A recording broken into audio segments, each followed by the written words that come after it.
Assalamualaikum warahmatullahi wabarakatuh. Hello everyone, let me introduce myself. My name is Danu Aji Nugroho with NPM 224111198 from Management Class 22C.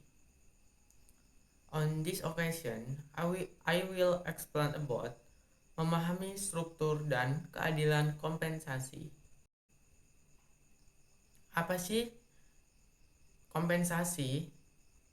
Kompensasi adalah imbalan yang berupa uang atau bukan uang yang diberikan kepada karyawan dari perusahaan. Terdapat bentuk kompensasi yaitu tunjangan, insentif ataupun berupa upah. Beberapa bentuk penghasilan tersebut baik dalam uang, barang, didapatkan atas jasa yang diberikan karyawan kepada perusahaan. Nah, struktur kompensasi. Struktur kompensasi adalah kerangka kerja berbasis gaji yang digunakan perusahaan untuk menetapkan gaji yang adil dan merata bagi seluruh karyawan. Dalam organisasi, struktur kompensasi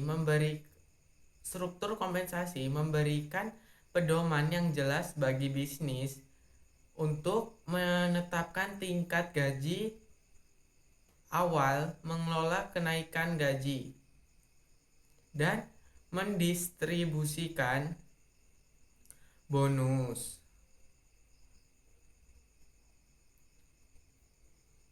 Struktur kompensasi yang efektif berupaya menghilangkan praktik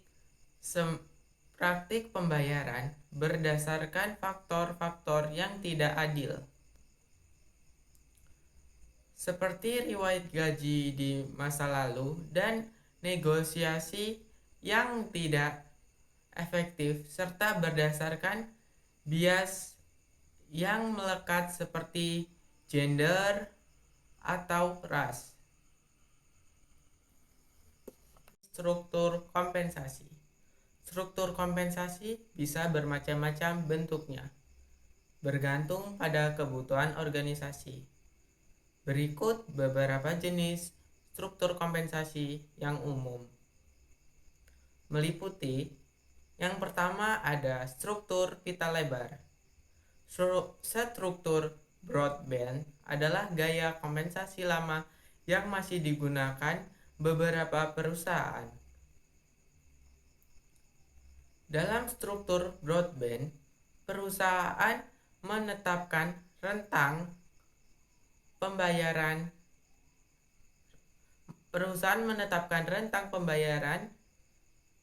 yang dapat berbeda dari gaji tingkat pemula hingga gaji tingkat atas.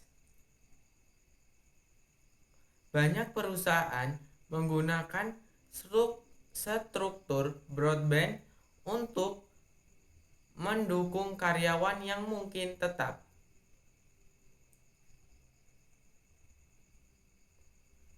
bekerja di perusahaan sepanjang karir mereka, seringkali pada posisi yang sama.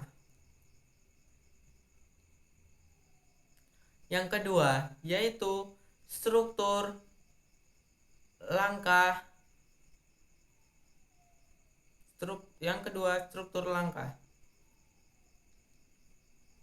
Struktur kompensasi bertahap adalah kerangka kerja berbasis masa kerja yang utamanya memperhitungkan masa kerja karyawan di perusahaan. Struktur bertahan sangat efektif untuk beberapa industri dan peran yang tidak memiliki ruang besar untuk berkembang, seperti guru atau petugas pemadam kebakaran. Langkah pembayaran ini memberi penghargaan kepada karyawan atas kesetiaan mereka terhadap organisasi dan komitmen berkelanjutan terhadap industri. Yang ketiga, yaitu struktur kelas dan jangkauan. Struktur ini, tingkatan dan rentang adalah salah satu struktur kompensasi paling umum yang digunakan bisnis saat ini. Hal ini mirip dengan struktur broadband di mana terdapat kisaran gaji di setiap tingkatan. Memungkinkan kisaran tersebut seringkali jauh lebih kecil dibandingkan dengan struktur broadband dan sistem secara keseluruhan, memberikan lebih banyak peluang untuk pertumbuhan dan promosi.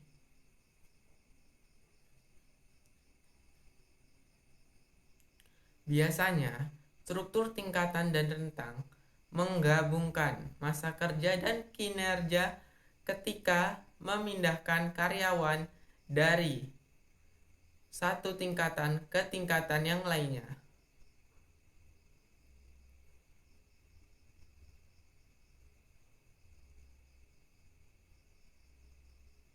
Yang keempat, yaitu ada struktur pembandingan.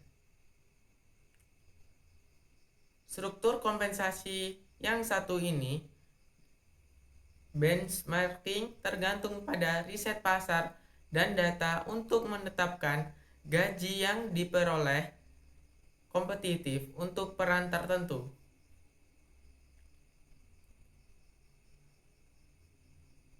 Berbeda dengan sistem lain yang memiliki arah peningkatan yang jelas bagi karyawan dan gaji mereka.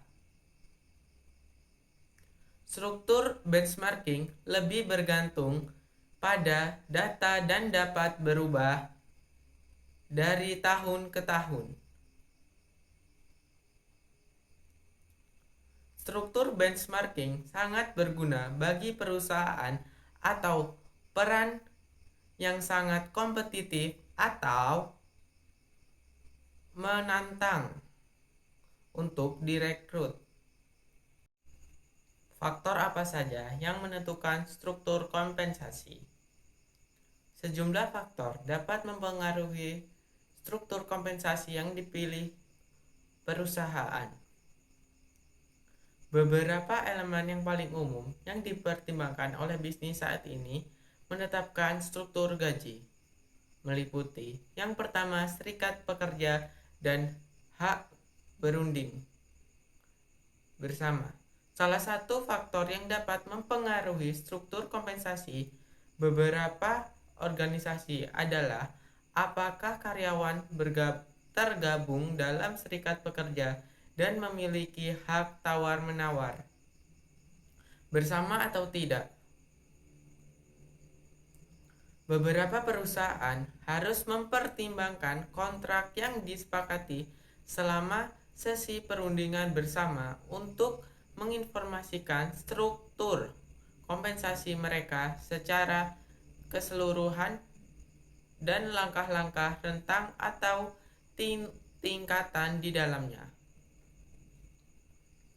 Yang kedua, persepsi karyawan.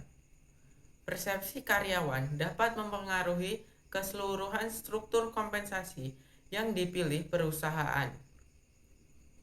Sebagian besar karyawan ingin bekerja di organisasi yang transparan mengenai bagaimana karyawan mereka diberi kompensasi dan bagaimana upah tersebut ditentukan. Menciptakan sistem kompensasi yang dirasa mudah dan adil oleh karyawan seringkali merupakan kepentingan terbaik perusahaan. Yang ketiga adalah biaya hidup. Biaya hidup adalah faktor lain dalam pembentukan struktur kompensasi secara keseluruhan.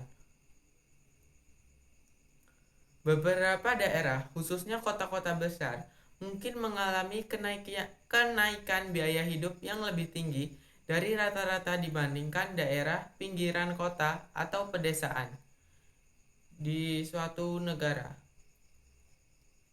Mempertimbangkan bagaimana kenaikan non-kinerja atau kenaikan berbasis tenor tahunan dapat berdampak pada struktur gaji bisnis secara keseluruhan. Hal ini berguna untuk menciptakan struktur kompensasi yang efektif. Yang keempat, perundang-undangan pemerintah. Faktor yang keempat ini tergantung di mana Anda tinggal. Negara bagian Anda mungkin memiliki peraturan upah dan gaji khusus yang dapat memengaruhi cara perusahaan Anda menyusun kompensasi organisasinya. Beberapa negara bagian secara teratur menaikkan upah minimum yang dapat meningkatkan setiap kelompok gaji tingkatan atau tingkatan dalam struktur perusahaan Anda. Yang kelima, persaingan kerja. Permintaan terhadap pekerjaan tertentu juga dapat mempengaruhi jenis struktur kompensasi yang digunakan.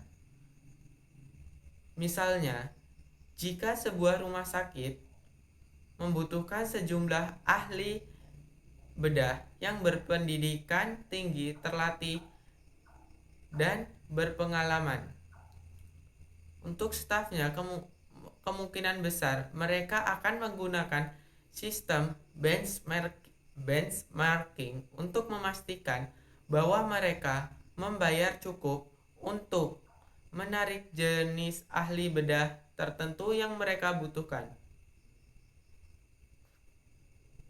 Alternatifnya, jika suatu perusahaan terutama mempekerjakan pekerja administratif yang tidak memerlukan banyak pelatihan khusus, mereka dapat menggunakan struktur tingkatan atau tingkatan.